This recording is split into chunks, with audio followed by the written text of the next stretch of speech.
Okay, last one. I'm so finished with this. This is in regards to an article that I found on the internet from a website that I'm going to cite for this lecture, and it is namely referred to as ProPublica, which I guess is a pro bono website regarding published information widespread throughout the internet.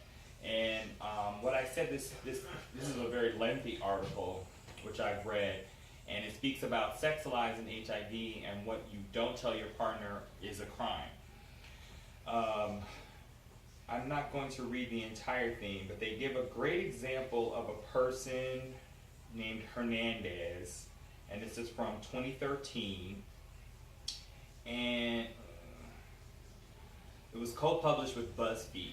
So BuzzFeed also gave some insight into this, and it's about a clerk that worked at a video store in Iowa, and in the summer of '08, when 3 armed detectives appeared, escorted him to a hospital and ordered nurses to draw his blood. A dozen miles away, his mother and stepfather looked on as local sheriff's deputies searched their home for drugs, not illegal drugs, but life-saving prescription medications. They found lab results in a bottle of pills found in Rhodes' refrigerator confirmed the detective's suspicions that Rhodes was HIV positive. Now, first of all, there is no legal right for any person, even if there is the assumption that this person has HIV, there is no legal right for a person to invade a person's home without a warrant, or with a warrant. Probably no warrant is mentioned, so it was probably no warrant used. With or without a warrant, to invade in a person's private home to search for evidence to support an accusation in regards to their HIV status. If a person is HIV positive and technically you can't even mandate, the only person that can mandate an HIV test is a judge. The only person that can authorize a warrant to search for suspicion of being HIV positive is a judge. And this is after the person has been arraigned, they've pled not guilty to the charge of being HIV positive, and for the purposes of transmitting the HIV virus purposely or unknowingly to other people. So first of all, this entire situation is a civil rights violation. No way a detective is supposed to go into someone's home, search through their medicine cabinets, find HIV pills, and mandate this person take a drug test. No way possible. No way even if there is a suspected person who says that I've been transmitted with HIV, and because I've been transmitted with HIV, I know this person gave it to me.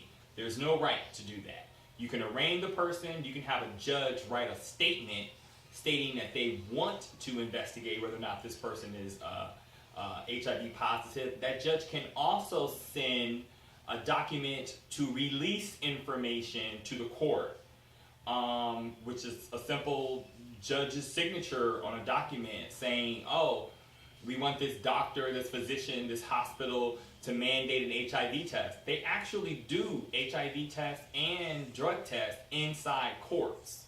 So you wouldn't have to outsource it, which is why I'm saying that the legality of these accusations are very futile in their attempts to persecute someone who is already stigmatized because of their illness. If you already are stigmatized with your illness, meaning that you already have HIV diagnosis and people already have stigmatized you into a category where you're a prostitute or a drug user or a killer or anything to that nature, and then there's no support to support these allegations, what you're doing is precatory towards this person's rights, who already are afflicted with issues because of their identification as being HIV positive or not knowing that they're HIV positive. Let's continue. So lab results on a bowel pill found suspicion was positive. almost a year later, because obviously they were not able to prosecute this person for being HIV positive, Judge Bradley Harris peered down the roads from his bench. Almost a year later in Black Hawk County courtroom, this is in Iowa, I assume, Judge Bradley Harris peered down the roads from his bench. So if there's a judge in relation to this, then there's probably a signature with a warrant. One thing that makes this case difficult is you don't look like our usual criminals, Harris says. So what he's saying is, based on what this judge is saying, is that these people don't appear to be criminals, like they're not conducting a criminal act. Oftentimes for the court, it's easy to tell when someone is dangerous, they pull the gun. They don't have an armed robbery, but you create a situation that was just as dangerous as anyone who would. Now, this goes back to what we spoke about in the previous videos.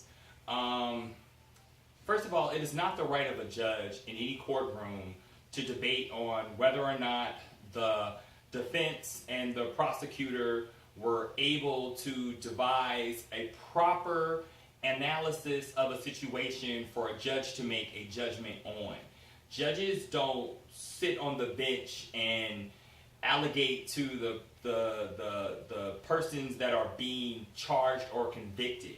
Judges simply gain insights and information from the prosecution and from the defense, and then they're able to make a calculated understanding, and then a jury of your peers can make a decision based on what they've been informed about as well. And usually the decision of the grand jury or the jury gives a key information to the judge on whether or not his sentencing will be heavy, or whether his sentencing will be light and obtuse. When you have two prosecutors, two lawyers, a prosecutor, and a defense attorney that are not able to properly gather evidence, you have a mistrial.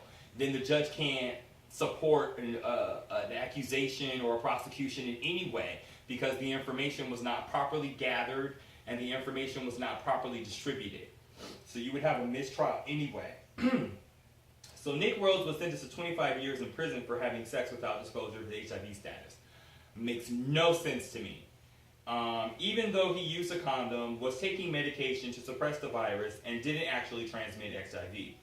At least 35 states have laws that specifically criminalize exposing another person to HIV, whether or not the virus is actually transmitted. So, what they're saying here is that 35 states, which is what we said in previous videos, 35 states have laws to prosecute people for the transmission of HIV, but they don't, and they'll prosecute someone for the transmission of HIV regardless as to whether or not the person receives HIV, which makes no sense. There's no way that a judge can enforce a law, judicial law, that does not affect a victim or a person who is under subjugation for being arrested or prosecuted or civilly arbitrated. You know, you can't make a decision to prosecute someone if this person hasn't done anything or has unknowingly done something. And then unknowingly, not even unknowingly done something, but has done something and there is no effect of harm towards this